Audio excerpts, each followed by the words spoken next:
Hello, everyone. Thank you all for coming. My name is Taylor Beaton, and I'm a second-year student at Tuck, and I'd like to welcome you to the panel titled The Fight Against Food Waste. I have an awesome group of panelists with me today that I'll introduce in a minute. Just a quick reminder to everyone listening in, you can use the Q&A feature, ask a question on Crowdcast to put in your questions, and we'll leave some time for Q&A at the end. Okay, so before I introduce my panelists and get to some of the good news, I'm actually going to start with some bad news. Food waste is a huge issue in the US and around the world. As I was doing my research and looking for companies to participate on this panel, I came across some really depressing statistics. 1/3 of all food produced is either lost or wasted. We produce enough food globally to feed the entire world, and yet 690 million people still go hungry, and 3 billion people can't afford a healthy diet. When food is lost or wasted, all the resources that go into producing that food, all the water, land, energy, labor, all of that goes to waste. Additionally, the disposal of food in landfills generates huge amounts of methane, which is a harmful greenhouse gas that causes climate change. In fact, if food loss and waste were a country, it would be the 3rd largest source of greenhouse gas emissions in the world behind China and the US. These numbers are staggering, but there is some good news. We have people and companies around the world that are combating this issue of food waste with new and innovative ideas and creative solutions. Some of these people are with me here today. I have 5 awesome panelists that I'm going to introduce one by one. So after I give your introduction, I'd like to hear a bit about your company and what your company is doing to tackle the problem of food waste. I'll start with Caroline. Caroline Cotto is co-founder and COO of Renewal Mill, and she's also the board president of the Upcycled Food Association, which she started. Caroline, please introduce yourself. Thanks so much, Taylor. I'm happy to be here. So Renewal Mill is really focused on tackling food waste at the manufacturing level. So we take the byproducts or leftovers from food manufacturing and turn them into premium ingredients, which we then sell to other food companies as inputs, as well as use in our own CPG products like baking mixes and ready-to-eat cookies. And back in the end of 2019, we really saw the need to kind of unite all of the companies in this space to create a centralized message around what we're doing, which is upcycling. And so we created the Upcycled Food Association, which just this past month on Earth Day released the first ever certified upcycled seal. So now you'll be able to see products certified as upcycled the way that they would be certified organic or certified non-GMO. Awesome, thank you. Next, we have Shannon Thoits. Shannon is a senior analyst on the sustainability team at Apeel. Shannon, please introduce yourself. Sure. Thanks for the intro, Taylor. Hello, everyone. I'm Shannon Thoits. I work at Apeel Sciences. We are a material science technology company based in Santa Barbara, California. The primary product we offer is actually a plant-based coating for fresh fruits and vegetables that's designed to create a perfect little microclimate to keep moisture in and oxygen out such that it can really extend the shelf life of fresh produce. And with that, we get the wonderful benefits of also being able to reduce waste all along the downstream in the supply chain from when the Apeel product is applied. So primarily that's in the retail grocery stores that we work with all across both the US and the EU and in consumers' homes. So, food waste is very central for us as a company. It's really arguably the reason our company was founded, to tackle this issue of food waste in the produce industry and also create abundance for all. So looking across the global supply chains, how can we use our product to reduce as much waste as possible?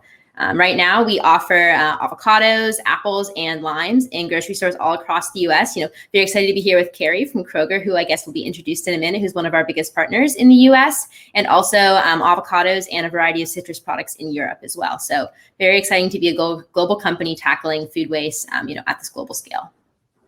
Very cool. Thank you. We also have Alex Golub. Alex is a procurement project specialist at Misfits Market and is simultaneously pursuing her master's degree at NYU's Steinhardt's Food Studies program, where she is studying food policy. Alex? Thanks, Taylor. Really excited to be part of this panel and with all these amazing representatives from very innovative companies in the food waste space. So at Misfits Market, we're an online grocery store, and we're committed to delivering high quality, affordable food to our customers. And we do that through a subscription box. And really what we do, I sit on the procurement team at Misfits Market, and we're committed to working super closely with farmers and producers to provide value and create a market for excess or any sort of misfit food that's produced in a highly inefficient food system that we currently live in. Awesome, thank you. Next, I'll turn it over to Jamie Crummie. Jamie is the co-founder of TooGoodToGo. Also just want to say Jamie is based in the UK, so want to say a huge thank you to him for staying up late to talk on this panel. Jamie? Yeah, thank you so much for having me, guys. And it is a huge pleasure to be here. A bit about us here at TooGoodToGo. We are a social impact company that fights food waste. And we predominantly do this through our mobile app. And it's an app which connects individuals, a bit like myself and you guys, with businesses who have surplus food for sale. And these businesses range anyone from your local cafe to your local bakery, all the way through to supermarkets and retailers. And our users log on to the TooGoodToGo app and they purchase a surprise bag and then collect that from the food business during an allotted collection window. It's a really easy way for businesses and individuals to fight food waste together. We've just actually launched in San Francisco on the West Coast today. So it's a shame I can't actually make it over to the States and we could be doing this thing in person. But so far in the States, we've rescued 250,000 meals from going to waste. We've rescued over 70 million meals from going to waste in mainland Europe, with over 100,000 different food businesses part of our platform and over 35 million people fighting food waste with us. So a really exciting journey for us, and yeah, equally excited to be on this panel with some amazing people today. Awesome, thanks, Jamie. Last but not least, we have Kari Armbruster. As Shannon mentioned, Kari is at Kroger. She runs Kroger's Zero Hunger, Zero Waste initiative. Kari, please round us out. Yeah, absolutely. So all those statistics you heard earlier are the reason why Kroger launched our social impact work, Zero Hunger, Zero Waste, back in 2017, really to get at that very staggering statistic that here in the United States, 40% of food that is produced goes to waste. Wow. Before the pandemic, it was 1 in 9 Americans struggle with hunger. And we know from the pandemic, it's been steadily increasing. So that is really what we're about. So we are focused on ending hunger in our communities by partnering with organizations to help optimize the charitable food system. And we are focused on reducing food waste to zero in our own company. So recognizing as a grocery store, we will always have surplus. Our goal is to make sure we capture that surplus to either feed people, feed animals, or find another outlet for it. And so that's the work that I do each and every day. Great. Thanks to all the panelists. So let's jump in now. So what I want to do with my first question is kind of help the audience conceptualize the problem of food waste. So I want to trace food loss and food waste through the supply chain, starting upstream at food production and continuing all the way to the end consumers. So I'm going to ask Shannon and Alex to talk about food loss at the farm level. And then I'll switch over to Caroline to talk about food loss that comes from the manufacturing process. And finally, I'll have Kari and Jamie jump in and talk about how food is wasted at the retail level, both in grocery stores and at restaurants. So Shannon, maybe if you could get us started at the farm level. Sure. Glad to be partnering with Alex on this one, since I both think we look at this early supply chain waste a little bit differently. But I think the important thing to remember is as soon as food is produced, or, at Apeel, thinking about produce, as soon as it's picked off the tree, the clock is ticking in terms of how far you can move it, or how you can feed people with it until it's kaput. So I think there's some areas of the supply chain where they rely on technologies to extend that shelf life. You think about the cold chain, you think of all the different ways, like using airplanes, we can move food around really quickly. But unfortunately, so much of that produce does still go to waste at the farm level because it's out of spec. I know Alex, I'm sure we'll touch on that a lot with Misfits Market, but if it just doesn't look perfect, the supplier will never pass it on to the consumer to eat it. Or, if you think about pest damage early on in the supply chain is actually something that's tracked in food waste as well. And I think this is where the UN will define a lot of this early supply chain food waste as food loss. It's not like it was in front of someone ready to eat. It was more things that were just never quite made it to that point where it was even possible for someone to eat it. So I'll leave it there. Alex, why don't you pick it up with what you see as early supply chain food waste?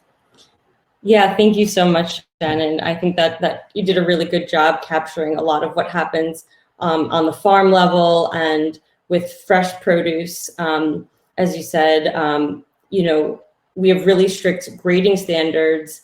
I'm in especially in our retail shelves, we're used to going to grocery stores and seeing fresh produce look a certain way, feel a certain way. At Misfits, we really work with a lot of producers trying to capture any produce that has cosmetic damage, is too big, too small, doesn't fit sort of the retail specifications or packaging specifications. We also work with a lot of shelf-stable grocery products as well. And when you think of excess there, maybe it's less intuitive in terms of cosmetic damage, but you have things like short-coded date labeling or packaging excess or products that were made, for a special holiday or season that excess is produced in that process as well. So those are sort of I would say, what we see all the time in terms of top of the supply chain food waste.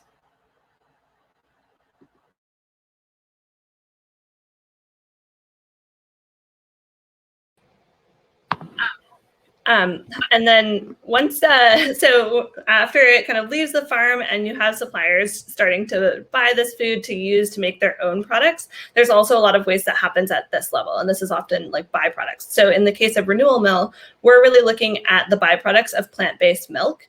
And so you might not know that, but for every pound of like soy milk or oat milk that you make almost a pound of pulp waste. And this happens across the supply chain. So if you think about things like juicing or potato peels from making French fries, all of those are byproducts that are otherwise full of nutrition, full of fiber and protein, but are kind of arbitrarily labeled as waste. And people have just found it easier to kind of take them to landfill or feed them to animal agriculture rather than trying to find ways to keep those in the human supply chain.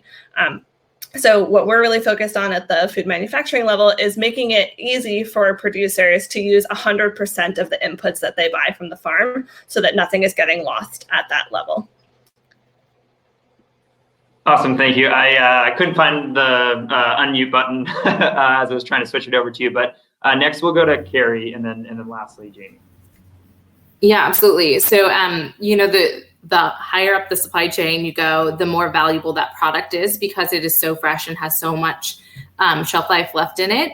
But if you look at the full spectrum of the supply chain, primarily the biggest drivers of food waste sit in the retail or food service industries and consumer homes. So that end of supply chain is really, really important because the highest volume comes from there and so much has been input into it, right? So you're transporting it, you're having someone stock it, you're doing all of these things, and it's just got a really high sustainability value to it at that point, as well as cost. So a lot of that happens here at the grocery level. And so what Kroger is really focused on doing is helping to be better at forecasting, right? So making sure that we're only bringing in what we need to bring in, recognizing that we want to be full and fresh and friendly at all times. So getting our shelf stocked is really important, but not overstocking to the point of significant waste. So it's a really fine balance that we're taking, but the really nice opportunity we have is capturing that surplus and handing it off to people like TooGoodToGo to make sure that it still has an opportunity to feed people. So I'll hand it over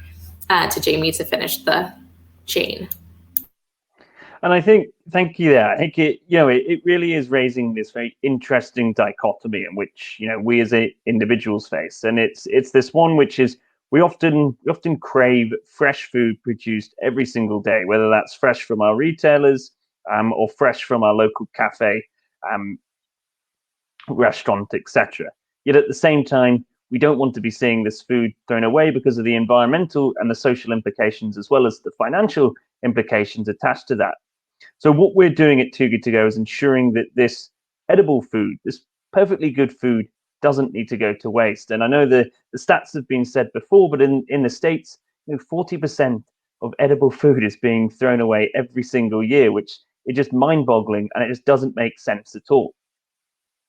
So what we need to move towards is a situation in where we as individuals can take a bit more responsibility, and I mean that in the nicest sense of the word. In that I feel we've all lost this connection towards food, and we've lost the true value of food. And when I talk about this true value, I'm talking about the essence that food is here, for us to survive. Its nutritional value is here for us to develop, but at the same time, it's that social glue which brings us all around the dinner table. It brings us all around the restaurant table, and it's how we meet friends and things like that. So it's so important when we are looking at this issue of food waste, particularly higher up the supply chain, or lower down the supply chain, I should say, is recognizing that 50% of this food waste is happening because of consumers. So what can we do to fall back in love with food, whilst at the same time, I think we should recognize it isn't just all on us.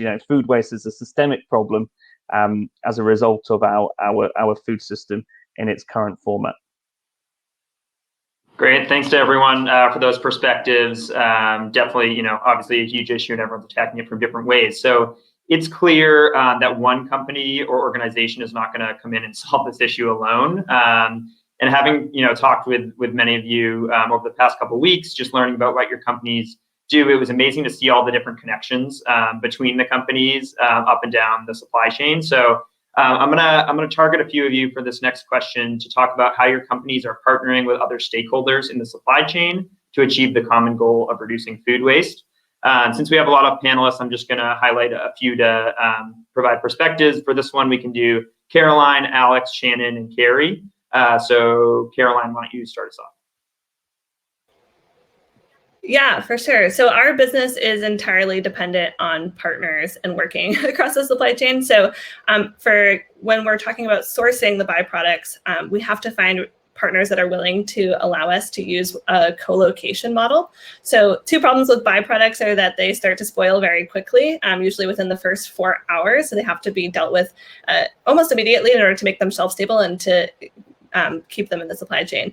And then secondly, that they're extremely heavy to transport. So we eliminate that problem by putting technology into the manufacturing facilities of the partners that we work with to capture 100% of the byproducts coming off of their production lines. So we turn, in the case of our first partner, we work with one of the largest artisanal tofu companies called Hodo Foods, and we're taking all of the soybean pulp or okara that comes off of their soy milk production line and then immediately dehydrating it and milling it into a high fiber gluten-free flour.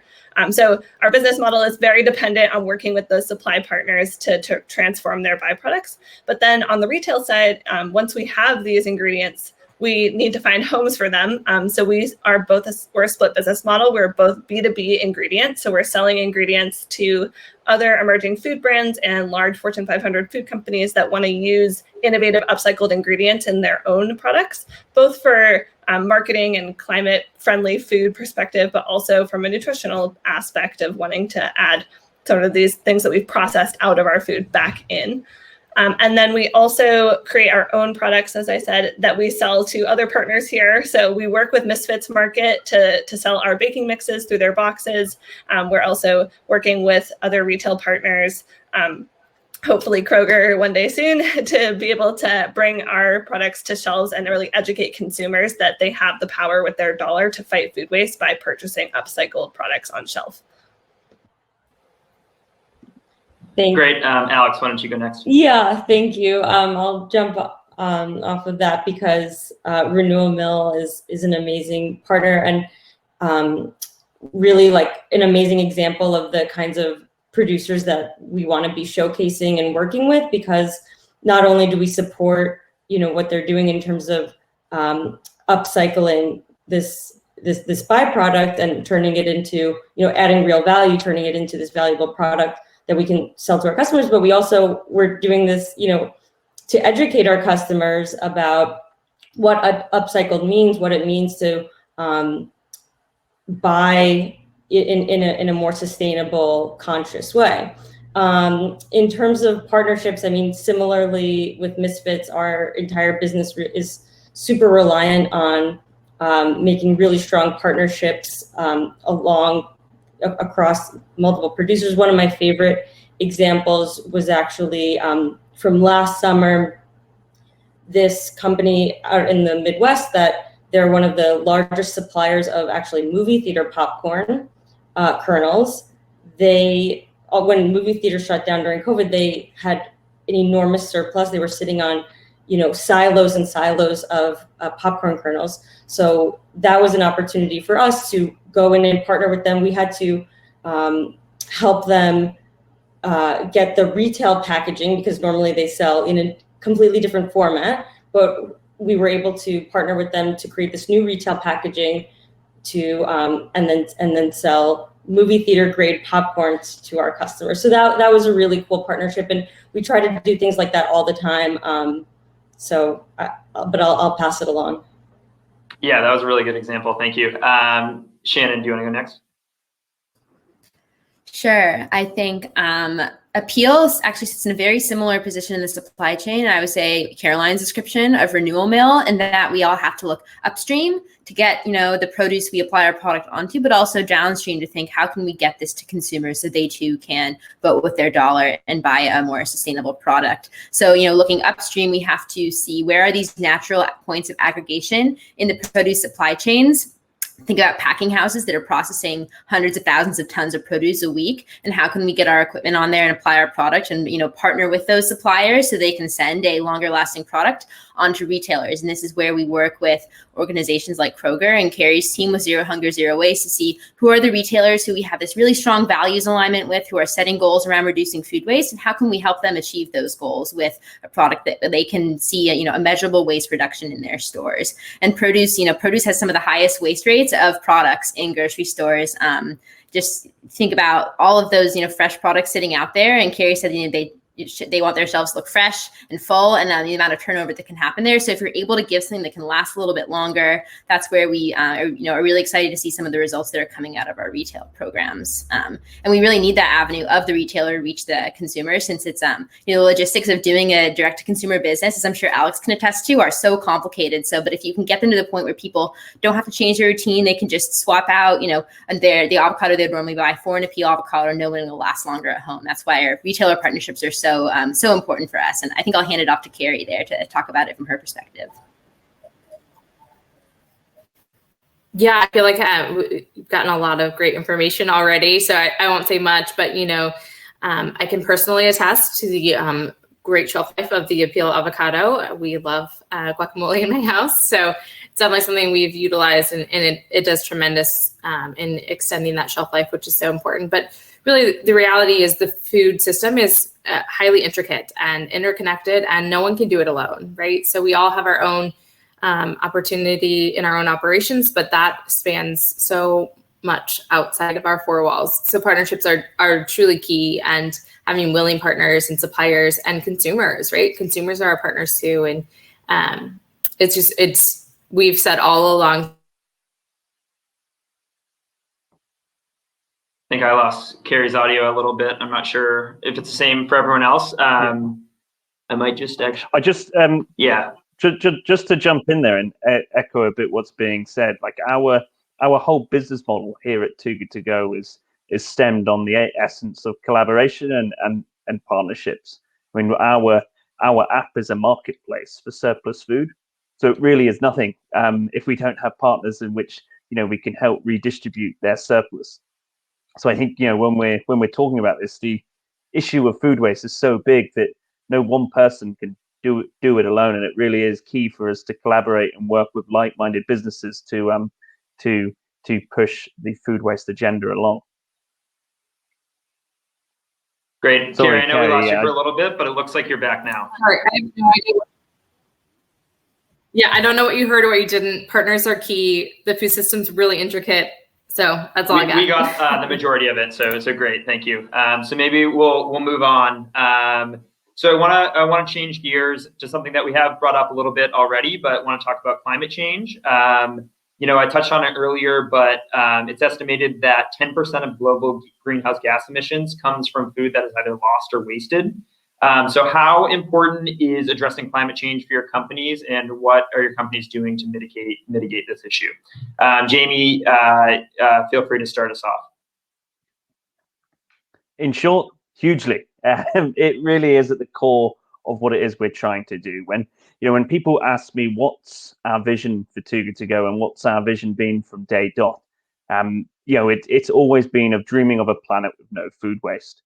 And I want to stress the word planet when I say this, because it really is looking at food waste through an environmental lens, and recognizing the importance of fighting food waste to protect our planet in the climate emergency we find ourselves in.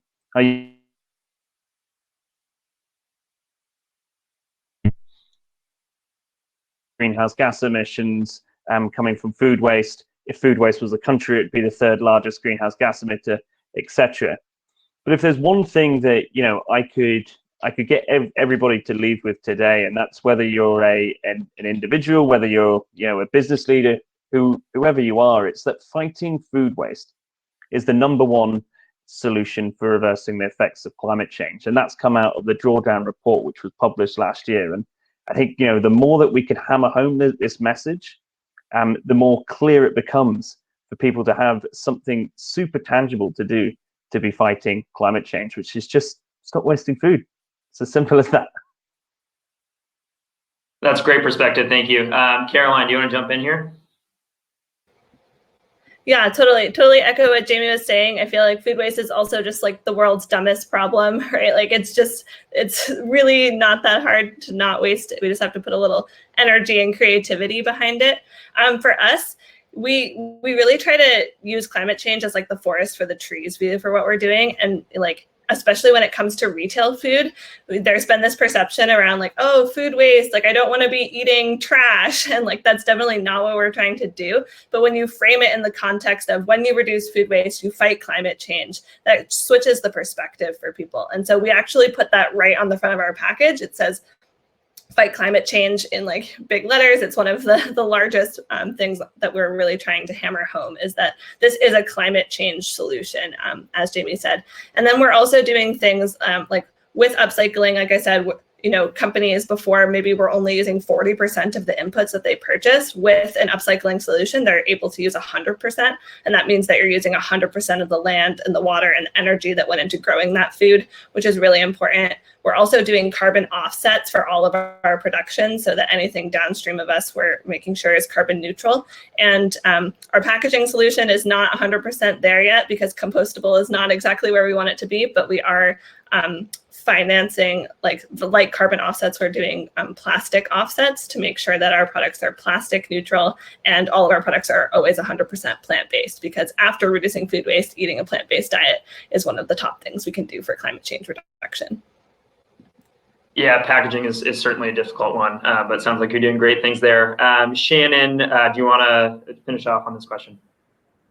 Sure. I think Jamie and Caroline hit on so many of the main points there around if you can give consumers a product that helps, reduce food waste, it removes that frustration of looking at climate change as an existential problem they can't do anything about. That's definitely something that's top of mind for us at Apeel. I think the one thing I'll add is this, the metrics around how our product is able to avoid greenhouse gas emissions are always inextricably tied to our food waste metrics as well. We've kind of invested heavily in building out in-house expertise in life cycle assessment, which is a methodology you can use to quantify the environmental impacts in a system. And so we leverage that to say when Apeel is able to avoid food waste in the supply chains we work with, what are the associated environmental benefits? And carbon emissions are one of the key metrics we use. And then we use those externally for communications, but also internally for decision making. So how are we making sure we're setting up our business in a way where the environmental impacts of our business and product are minimized, but we are also then maximizing the benefits and avoiding as many carbon emissions as possible in the supply chains we operate in. So very, very, very close to our mission as a company as well. I like that a lot. Internalizing like carbon, basically placing a carbon tax on yourself. That's what companies need to do, because obviously the regulation hasn't done it yet, at least in the US. Okay, so switching gears, I know we could talk about that for forever, but I want to get to other topics. So Next question I have is around consumer behavior. And it actually got brought up when I was talking to Jamie a few weeks ago, because I was interested to hear that the reason for what their company is trying to do is to change the behavior of consumers, to make them care more about climate, more about food waste. And I realize that all of your companies are kind of doing that in slightly different ways. So can a few of you comment on what consumer behaviors specifically you're trying to change and how you're going about this? And so for this one, I'm going to do Alex, Caroline, and Jamie. And Alex, you can start us off. Sure.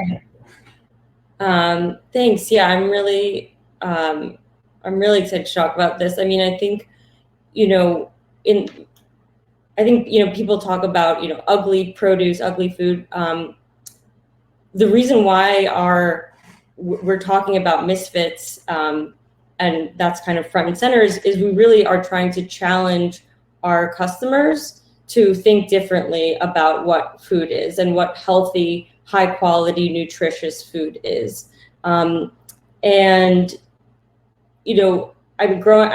my experience, growing up, going to the supermarket, things were supposed to look a certain way, and you didn't see erratic sizing, you didn't see cosmetic damage. But at home, my family always had a garden, and that's not what real food looks like. And so we're really trying to change the consumer's perception of what healthy food is, what can be delicious. And we're doing that in a few ways. First of all, of course, marketing and selling Misfit products, but then we don't think that our customers can get there completely on their own. We want to support them in making that happen, and making that easier for them. So we provide a lot of educational resources, social media posts. We like to connect our customers to our producers so that they know where their food is coming from, why things are Misfit, why we rescue different kinds of food.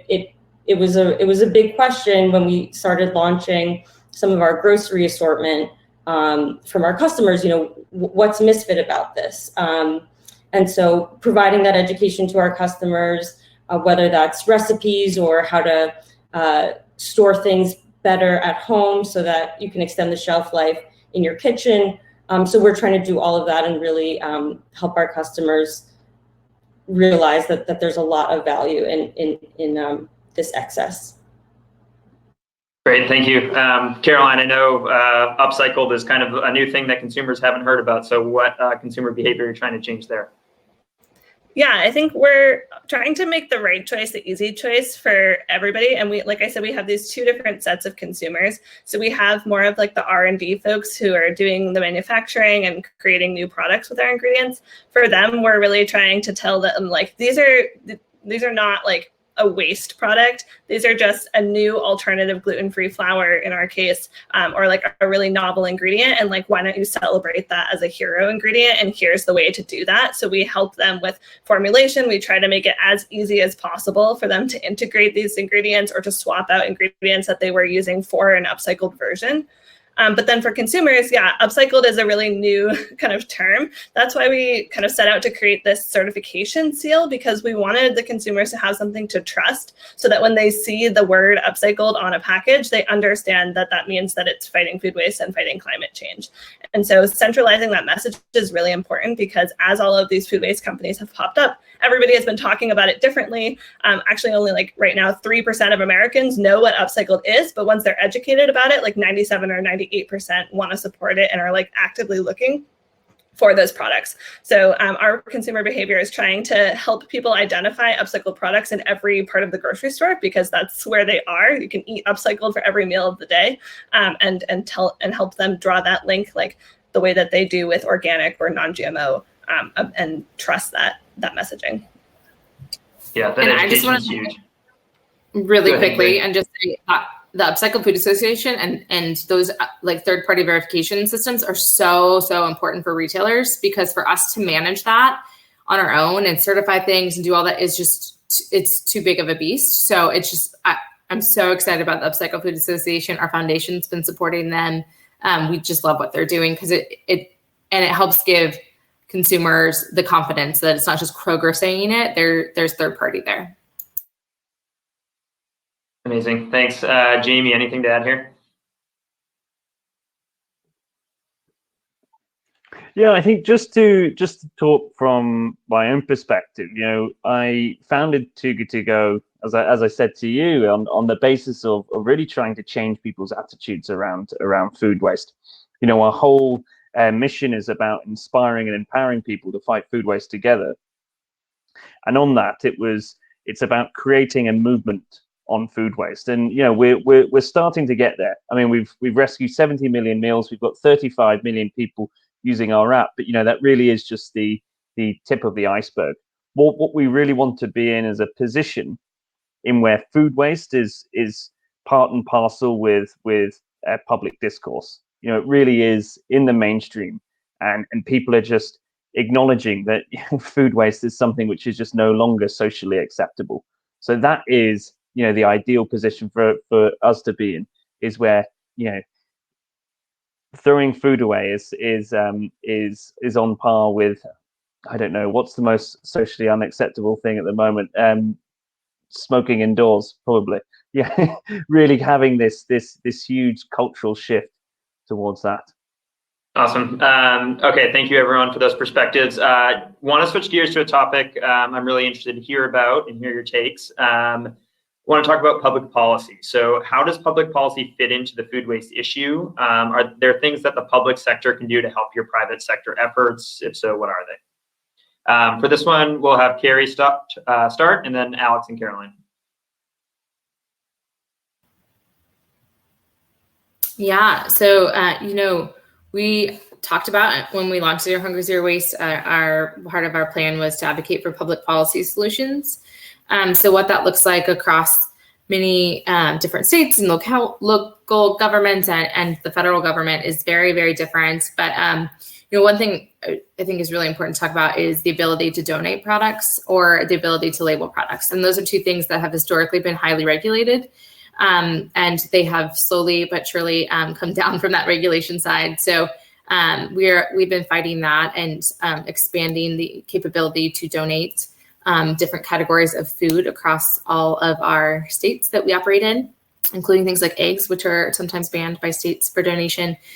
So we have a rigorous food safety team that is ensuring the safety of that food, and our food bank partners have the same food safety standards as we do. So just trusting the food system to do what it does best and getting out of the way a little bit on that one. And then also talking about date labeling and the effort that the industry has undergone to help consumers better understand date labeling. And, we still have some states that regulate, milk must have sell-by dates on it, but sell-by doesn't tell anyone anything. And so we're constantly battling that. And as an industry, I think we've really come around to helping that, but having a federal guide on date labeling, I think would be a tremendous opportunity to help consumers waste less at home, because it would be easier to educate them on the meaning of those labels if it was standard across all.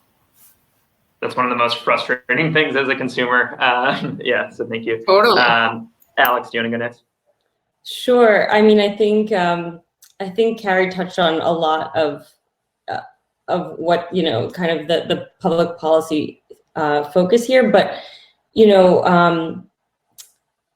well, I wanted to start with, as both kind of from the Misfits perspective and also as an NYU student studying food policy, I think about this a lot. I know that the food waste loss and loss action plan was just published a few weeks ago by some of the major NGOs that are working on this: NRDC, ReFed, World Wildlife Fund, and that really is an incredible resource. It's basically a roadmap towards public policy to help reduce food waste. And I know Kroger signed up to support the food waste action plan. I believe TooGoodToGo has as well. And I know at Misfits we're working to see if how we can support it as well. But I think, I think date label standardization is a big one, and also kind of a low-hanging fruit in terms of how to help consumers. I mean, this is a really big problem. I think in the United States, in the context of the United States, there's always going to be sort of innovation that's coming in to take up the mantle when public policy falters or stagnates. But in order to solve a problem as big as food waste, we really do need the government to get on board. So more federal, standardization of date labeling, tax deductions to make donations easier. I would really, encourage the audience, if you're interested, to look into the Food Waste Action Plan, because I think it really is comprehensive in terms of a lot of policy that could make a real difference. Completely agree. Those are great points. Thanks. Caroline, I might just ask if you have anything to add, just add it briefly, please. Yeah. Just, I would say at the manufacturing level, organic waste bans are really important, because when people can no longer take stuff to landfill, then they have to find alternative solutions. So I think that those are really important, and New York and California has done a good job of kind of starting to roll that out, but we're hoping more states start doing that as well. Great, thanks. Just wanted to get to one last question to give all the panelists a chance to end here before we get to Q&A. So my last question is, what does the future hold for your companies and for the food waste industry as a whole? I'm happy for you guys just to take it anywhere, new products, new solutions, what the biggest challenges of the industry, kind of anything you want. So maybe we start with Shannon. Sure, happy to take the first stab at this question. It's definitely an exciting one to think about. For Apeel, I think our mission is two-part. It's not only to reduce food waste, but we have the second part of creating abundance for all, knowing that if you're able to reduce this food waste, there's just economic value you can give back to the food system. One really important, exciting partnership we just announced last year is we got investment from the International Finance Corporation, which is kind of the private sector arm of the World Bank, to explicitly go to emerging markets and help producers who otherwise are barred by reaching these higher value export markets. They can bring more money back to their communities, their families. They can invest back in their farms by waste as a problem. The cold chain isn't as developed in some of these places. Think about how far some of the distances are between the export markets they'd like to reach, but it's still a wonderful product that I'm sure consumers all around the world would want to be able to eat and get access to. So this is, I think, what's next for us as far as exciting endeavors. And right now we're really looking at where can our product be creating the most value, which of our retailer partners are interested in getting some of that product. And it's a tough challenge. I think some of the biggest hurdles are how distributed the supply chains are across some of these nations. So how can we find these points of aggregation, help deliver more economic value, and really make good on that part of our mission of creating abundance. Awesome, thanks. Jamie, I'm going to go to you next. Yeah, so the future's looking great, I think, for food waste. And I think this panel is evidence on that, in where there's a lot of innovation and there's a lot of collaboration. So I am optimistic that things are going up. And I guess for ourselves in TooGoodToGo, what does the future look like? Well, for us, we want to keep developing a global solution to what I think someone else on the panel termed one of the world's dumbest problems. I completely agree. And in the immediacy for us, it's going to be growing our presence in the US. So we launched in September 2020 in New York and Boston. And now we've launched on the West Coast today as well. So for us, it will be growing our presence in North America to be a solution which allows both consumers and businesses to be fighting food waste collaboratively. Awesome. Can't wait to use the app in Boston. Great news on the US launches. Kari, I'll go to you next.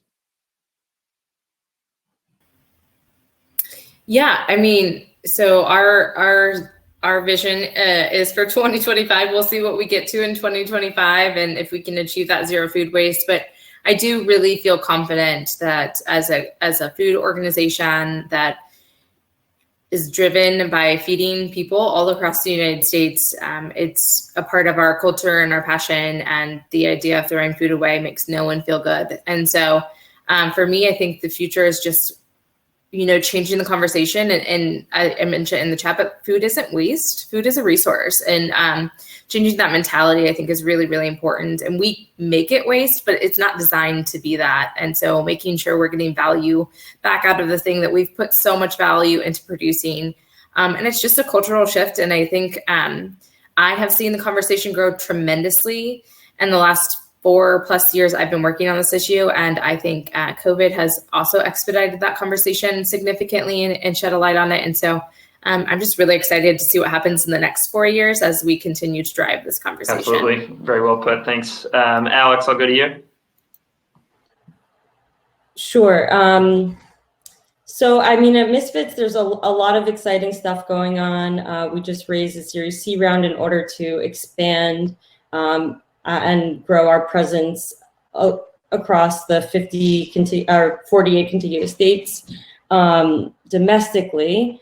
But really what I want to highlight is kind of this dual purpose of our company of really both reducing waste in the food system, but also delivering high quality, affordable, accessible food to people across the country. So this means, really with the goal of reducing food deserts, that's really where we're focusing a lot of our energy going forward, is providing access to very affordable, high quality food.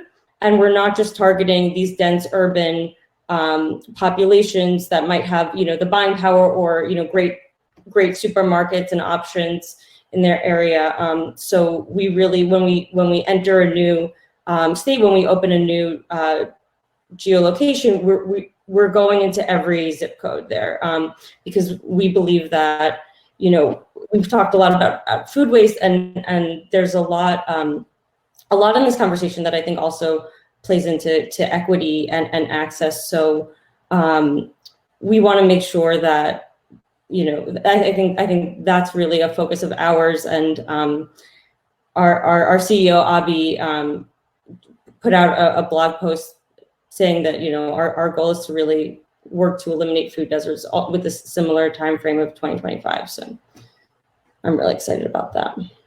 That's awesome. I'm glad you brought up the issue of food equity and food access. That's hugely important. I'm glad your company is trying to tackle that. Caroline, what does the future hold? To Kari's earlier point, I think language is really important, and it's not food waste, it's wasted food. And so what we're really trying to do is, like I said earlier, really grow this consumer awareness of upcycled food. And we're trying to do that by building a full portfolio of upcycled ingredients. So we have 2 right now. We're hoping to bring on some additional ones, and then to use those ingredients in familiar vehicles for Americans so that they can have upcycled food in a lot of different forms in their homes, and that big companies are incentivized to use that. So yeah, hoping to bring some new ingredients to market this year, and that you'll start seeing as soon as this summer, the upcycled seal when you head to the Very excited store. for that. Okay, thank you to everyone. We still have a good 10 minutes left, and we have a bunch of questions in the chat, so I'm going to switch over to that. The first question that we have is, this is from Caitlin. Do you have any easy tactical suggestions for consumers to help reduce their own food waste?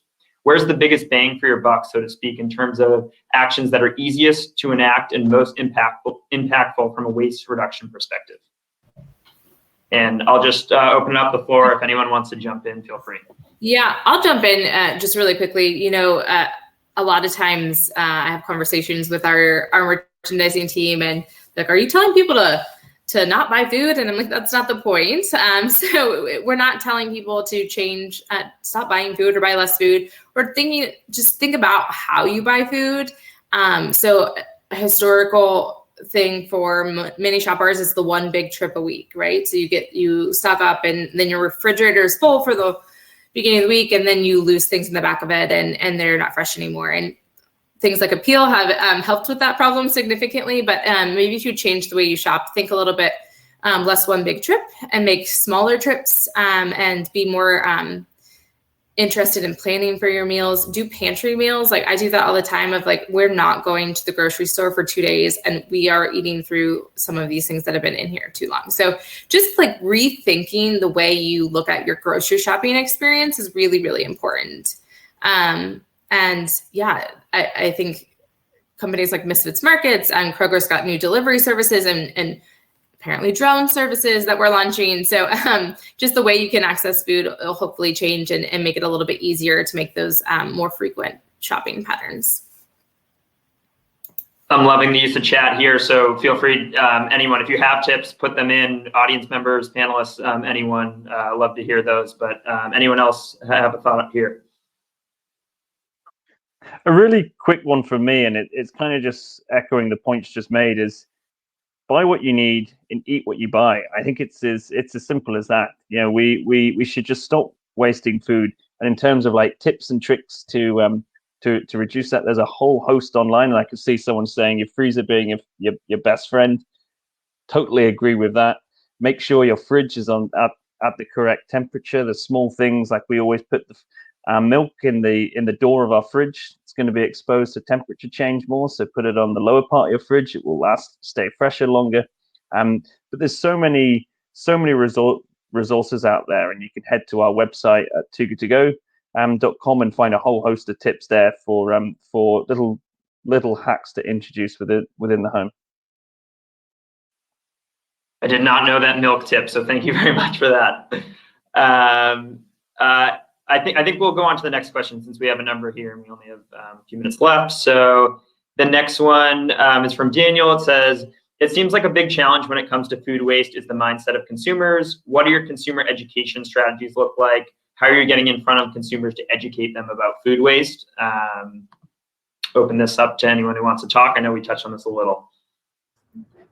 I can speak here a little bit. I think this is something we're actually really excited about as Apeel, is using our platforms on social media, or as we grow our presence as a company, using that as like taking a thought leadership position and trying to educate consumers, not just saying here's Apeel, you can use it, but it's really giving all these other tips that are popping up in the chat about how you can reduce waste in your homes and making it a tangible tactical issue, and connecting those dots between things that came up in this panel like food waste and climate change. And I think we've noticed that consumers are hungry for this. They want to know what actions they can take to improve. And I think staying solutions oriented and using your platform as a point to educate consumers is something that we're really embracing and taking ownership of as a company. And I could just add, as a retail brand, like I said, we have our packaging is really the main thing we have to educate consumers. And so on the back, we're talking about upcycling, we're talking about food waste, we're linking to our website where there's more information on that. And a bunch of other companies like Misfits Market, like Imperfect Produce, are also doing a really good job of putting that right on their boxes so that consumers are kind of like seeing it and they have to read it when they pick up the package or the box to make it as easy as possible. Great, thank you for those perspectives on the education piece. Next question, I think it's mostly for Caroline, but others can jump in. What does the future of upcycling look like? What is your vision for the future? What will it take to get there? So the Upcycled food movement has grown a lot over the last year. The Food Association grew from 9 to over 160 members in just over 12 months. So there's a lot of excitement in the space, which is great because we're hoping that a lot of people will get on board and that we will have eliminated food waste at the manufacturing level at some point and effectively solve that problem. We're still a long way to go there. So right now it's still how do you reconfigure supply chains and manufacturing processes to make sure that the products can be upcycled. For example, in the case of potato peels, which is one of the largest waste streams, the way that the manufacturing lines are configured, there's currently a huge food safety issue because they peel the potatoes before they clean them. So that would require like completely changing around how the manufacturing line is configured in order to be able to upcycle that product. So like narrowing in on how we can help companies create upcycled solutions and then creating a market on the other end for upcycled products. So getting everybody excited about eating upcycled and educating them about what it means is really kind of the future there. Awesome. I can't wait to see the logo on things in grocery stores. It's going to be awesome. Okay, next question here, which I find pretty interesting is, have you found that certain markets or geographies are more receptive or amenable to reducing food waste? What learnings can you apply from those markets to others? I know we've talked about the US a lot.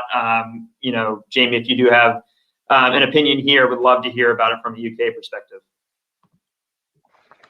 Yeah, certainly. So, as I mentioned earlier, we are a global organization. We operate in the US, but we also operate in 14 markets in Europe.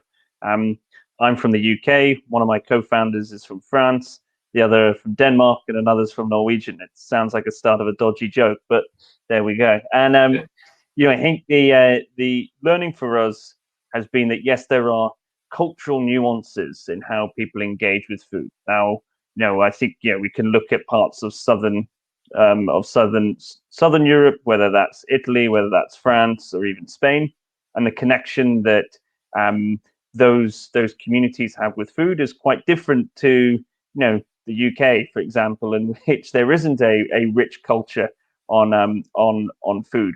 In contrast, you compare that to Scandinavia, and there is a huge a huge movement around upcycling, around sustainability, and things like that. So I guess what I'm trying to say here is that there are different nuances in how communities react with food, but what we have seen is there is a huge appetite for people to reduce food waste.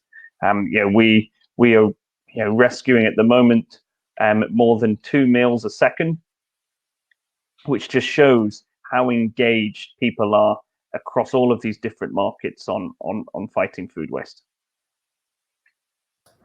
I can chime in there too, as a company that works in both the US and EU markets. I think, like Jamie said, there may be slight nuances in how the message, especially around the environmental impacts of food waste, are received between the audiences. I think what we've noticed is, sitting on the sustainability team, we share a lot about these, avoided greenhouse gas emissions, water conserved related to reducing food waste.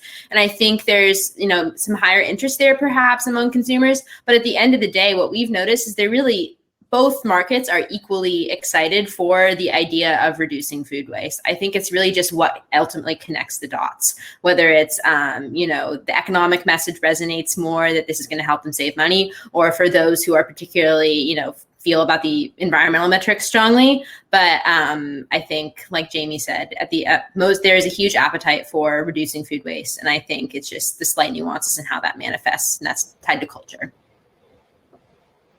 And I'll just say, I think, again, language is really important. So we've been trying to work with some companies in Italy who want to use upcycled ingredients, but there is no word in Italian for upcycled.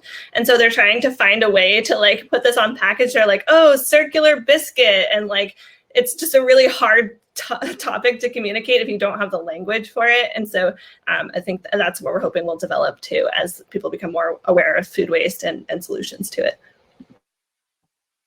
Awesome. Let's create a universal logo. Absolutely. I just want to say, I know we're at time here. Just want to say thank you to all the panelists for joining me today, and the audience members for sticking with us. I thought that was an awesome talk, so thank you. Up next, stick around. We have our first ever cannabis panel next, titled Covering New Terrain. So the audience members will be pulled into that in a minute. Thank you, everyone. Thanks, Taylor.